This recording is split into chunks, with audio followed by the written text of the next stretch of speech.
জীবনের অর্থ কি? আপনার জন্ম হয়েছিল বস্ত্রহীনতার মধ্যে দিয়ে এবং আপনার মৃত্যু হবে বস্ত্রহীনতার মধ্যে দিয়ে। আপনি পৃথিবীতে এসেছিলেন অত্যন্ত দুর্বল হয়ে। এত দুর্বল ছিলেন যে মার সাহায্য ছাড়া খাবারটুকু মুখে নিতে পারতেন না। আপনি যখন এই পৃথিবী ছেড়ে চলে যাবেন তখনও আপনি অত্যন্ত দুর্বল ও অসহায় থাকবেন। তখন আপনার কাফনের কাপড়টুকু আপনি নিজে পরতে পারবেন না, আরেকজন আপনাকে তা পরিয়ে দেবে। যখন আপনি এই পৃথিবীতে এসেছিলেন তখন আপনার অর্থ সম্পদ কিছুই ছিল না। যখন আপনি এই পৃথিবী ছেড়ে চলে যাবেন তখনও আপনার অর্থ সম্পদ কিছুই থাকবে না।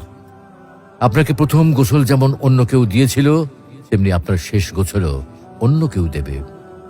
আপনি যেমন পৃথিবীতে একা এসেছিলেন, ঠিক তেমনি ভাবে